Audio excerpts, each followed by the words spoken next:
नमस्कार दोस्तों, आज हम आपको एक बहुत ही महत्वपूर्ण फैसले के बारे में बताने जा रहे हैं। ये झारखंड हाईकोर्ट ने दिया है और यह फैसला 956 पूर्व सैनिकों के लिए दुखद साबित हुआ है।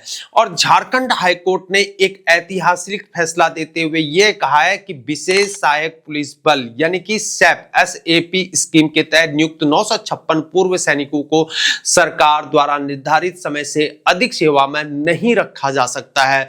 ये सभी पूर्व सैनिक भारतीय सेना से आए थे, रिटायर्ड थे और उन्हें SAP स्कीम के तहत अनुबंध के आधार पर नियुक्त किया गया था।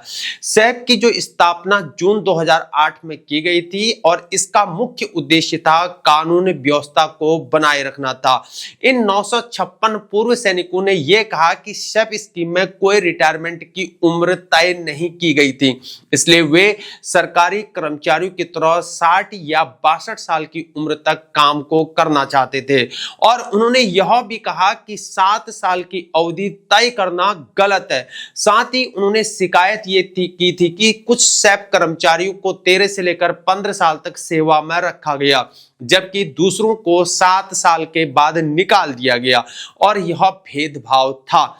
झारखंड सरकार ने यह कहा कि SAP स्कीम में साफ साफ ये लिखा है कि ज्यादा से ज्यादा सेवा की अवधि यहां पर 7 साल है और यह एक शुरुआती 2 साल का अनुबंध है जिसे 5 साल के लिए बढ़ाया जा सकता है।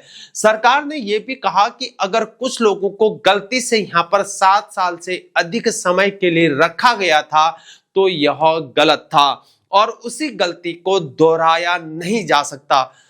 न्यायाधीश आनंद सेन की अदालत ने सभी 956 पूर्व सैनिकों की याचिकाओं को खारिज कर दिया।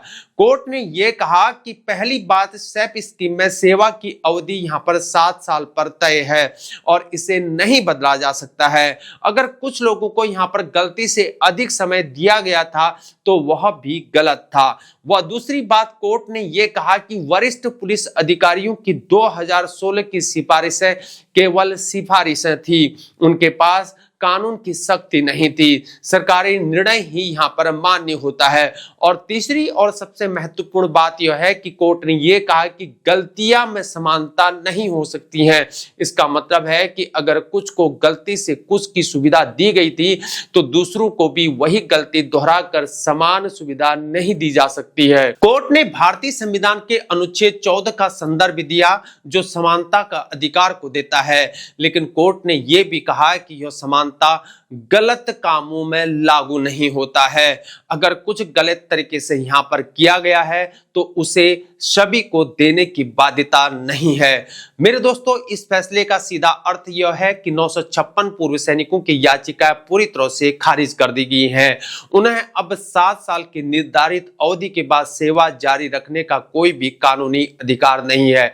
हालांकि यह फैसला इन सैनिकों के लिए यहां पर बहुत ही दुखद है, लेकिन कानून की दृष्टि से यह सही माना जा सकता है। अगर मेरे दोस्तों आपको यह जानकारी अगर आपको अच्छी लगी है तो हमारे वीडियो को लाइक कीजिए, शेयर कीजिए, पूर्व सैनिकों के पास भेजिए और हमारे चैनल को सब्सक्राइब करना ना भूलें। फिर मुलाकात होगी, तब तक के लिए बने रहे हमारे साथ। जय हिंद, भारत माता की जय।